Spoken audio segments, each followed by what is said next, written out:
Frères et sœurs, la grandeur devant le Seigneur, c'est une sécurité de votre vie.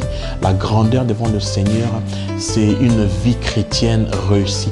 Si vous n'avez pas réussi à avoir cette grandeur devant le Seigneur, mes frères et sœurs, la vie chrétienne n'a pas de plénitude. Une vie chrétienne pleine de plénitude, de grandeur et de bénédiction, c'est une vie lorsque nous cherchons la grandeur devant la face du Seigneur.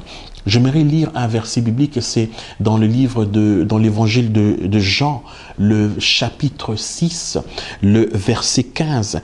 La Bible dit ici, « Et Jésus, sachant qu'il allait venir l'enlever pour le faire roi, se retira de nouveau sur la montagne, lui seul. » La Bible nous parle de Jésus-Christ.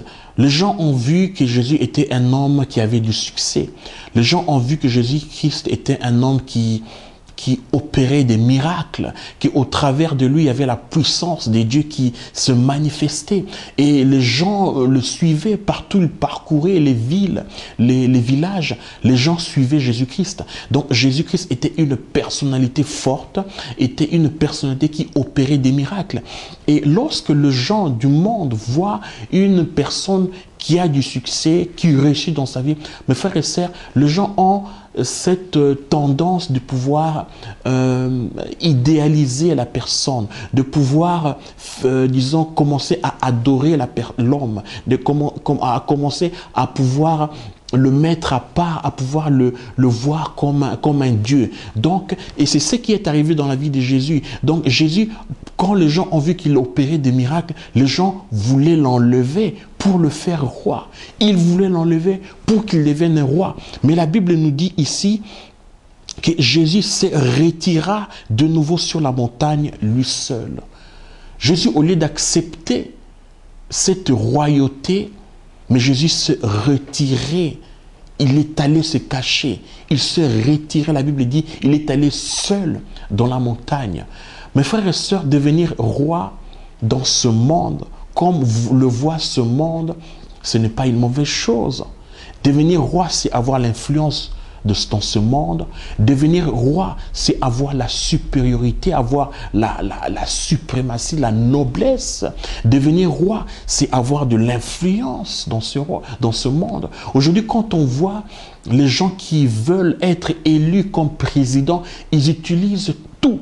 Ils discréditent les uns les autres, ils se discréditent, ils marchent sur les uns les autres, ils détruisent la vie des autres. Tout ça, c'est pour arriver à la royauté. Tout ça, c'est pour arriver à devenir grand devant les gens. Mais lorsqu'on voit dans la vie de Jésus, les gens ont voulu le faire, l'enlever pour qu'il devienne roi. Jésus a refusé. Il s'est retiré. La Bible dit qu'il s'est éloigné. Il est allé dans la montagne seul. Frères et sœurs, au lieu d'aller vers le chemin de la royauté, Jésus a choisi le chemin de la croix. Jésus a choisi le chemin de la croix. Peut-être à nos yeux, aux yeux de ce monde, c'est pas un bon choix. Aux yeux de ce monde, beaucoup de gens allaient devenir rois. Beaucoup de gens qui cherchent la grandeur, pouvaient aller et accepter à devenir roi. Mais Jésus a dit non. Je préfère aller à la croix. Jésus a continué son ministère. Il a refusé cette royauté humaine, cette reconnaissance humaine. Il a refusé cette noblesse humaine. Il a refusé cette grandeur humaine pour aller à la croix. À la croix, mes frères et sœurs, Jésus a souffert. À la croix, il était ridiculisé devant les gens. Il était déshabillé devant les gens. Les gens l'ont frappé. Les gens l'ont ligoté. Il a souffert. La Bible dit qu'il a fait couler son sang. Il est allé à la croix. Il a été crucifié. Aux yeux des hommes, mes frères et sœurs, peut-être que c'est une bassesse.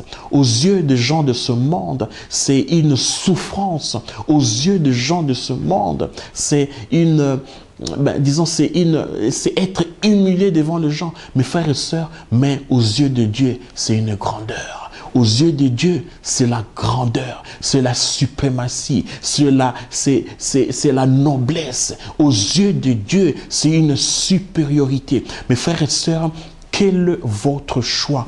Aujourd'hui, dans ce verset biblique, on voit le choix de Jésus-Christ. Jésus-Christ qui a refusé la royauté de ce monde. Jésus-Christ qui a refusé l'influence de ce monde. Mais il a suivi le chemin de la croix. Le chemin de la croix était la volonté de Dieu. Beaucoup aujourd'hui s'attachent aux richesses de ce monde, croyant que c'est une bénédiction de Dieu. Ils s'attachent à la prospérité de ce monde, croyant que voilà, Dieu me bénit, Dieu me bénit. Mais mes frères et sœurs, cherchons à connaître la volonté de Dieu. Est-ce que Dieu veut que tu puisses prospérer de cette manière? Est-ce que Dieu veut que tu puisses avoir de l'influence de cette manière, de la manière de ce monde? Est-ce que Dieu veut que tu puisses te réjouir des biens de ce monde, de la manière de ce monde? Ou bien il y a le chemin étroit, que nous devons traverser. Mes frères et sœurs, la Bible nous parle de deux chemins, le chemin spacieux et le chemin étroit. Quel est le chemin que nous choisissons? C'est le chemin de la royauté de ce monde, c'est la reconnaissance de ce monde, c'est l'approbation de ce monde,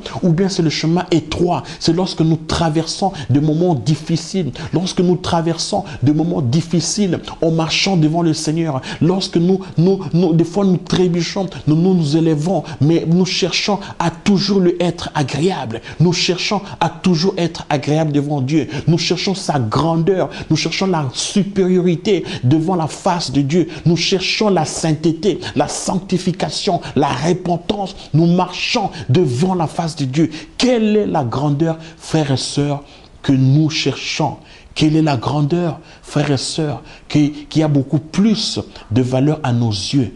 Quel est le chemin que nous cherchons? Jésus a prêché du chemin étroit. La croix était un chemin étroit. La croix était un chemin d'humilité devant la face de Dieu. La croix était le chemin qui était destiné à Jésus-Christ. C'est pour cela, lorsqu'on l'a proposé la royauté, mes frères et sœurs, il s'est retiré. Il a dit non, non, non, non. Même si c'est une richesse pour ce monde, même si c'est la prospérité de ce monde, mais je connais la volonté de Dieu. Mes frères et sœurs, beaucoup de frères et sœurs, beaucoup de gens, beaucoup de chrétiens aujourd'hui se sont perdus. Pourquoi? Parce qu'ils se sont disons, attachés aux choses de ce monde, à la royauté de ce monde. Et plus vous êtes attachés à l'influence, à la royauté de ce monde, plus vous êtes petits devant la face de Dieu. Mes frères et sœurs, connaissons, sachant quelle est la volonté de Dieu pour que nous puissions être grands devant la face du Seigneur,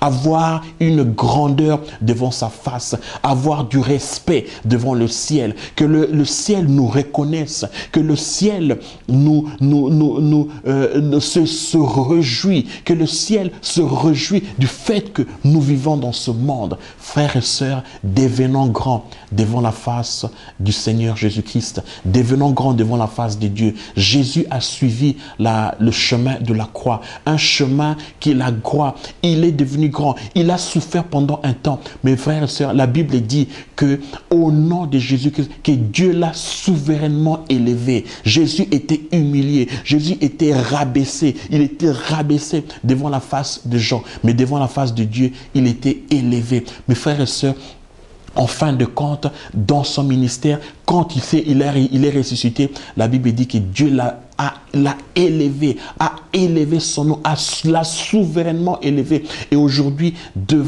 avec le nom de Jésus-Christ, nous invoquons qu'il a élevé son nom au-dessus de tout le nom, qu'au nom de Jésus-Christ, que tout genou fléchira devant le nom de Jésus-Christ, que toute langue confessera que Jésus-Christ est le Fils de Dieu. Mes frères, il a fallu qu'il passe un moment de brisement, un moment d'humiliation, un moment il avait perdu tout. Mes frères et sœurs, des fois, pour arriver à la grandeur de Dieu, mes frères et sœurs, nous serons contraints de perdre tout.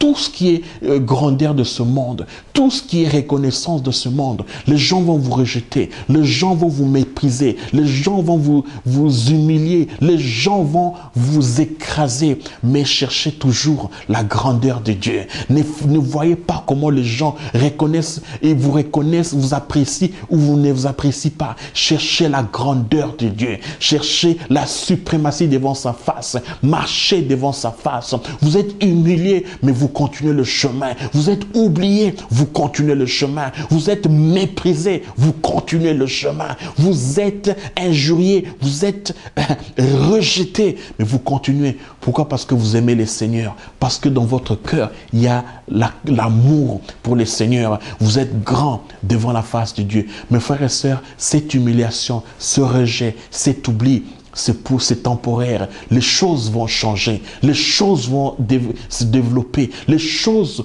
vont s'améliorer.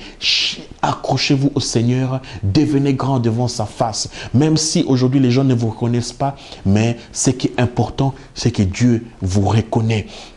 Quand on voit la vie de David, David n'était pas parmi ses frères. David n'était pas reconnu. David, on n'a pas pris David à la guerre. David était celui qui était avec ses brebis. Il faisait son travail. David marchait devant la face du Seigneur. Mais lorsque le prophète Samuel est venu pour oindre Dieu a reconnu David. David qui était méprisé, qui était oublié de ses frères, de ses parents. Mais David a été reconnu devant la face du Seigneur. Frères et sœurs, cherchons la grandeur. Si aujourd'hui les gens vont vous oublier, mais si le ciel va vous reconnaître, ça c'est l'essentiel. C'est l'essentiel. Restez à l'écoute de nos messages. Que Dieu vous bénisse, que Dieu vous fortifie. Merci.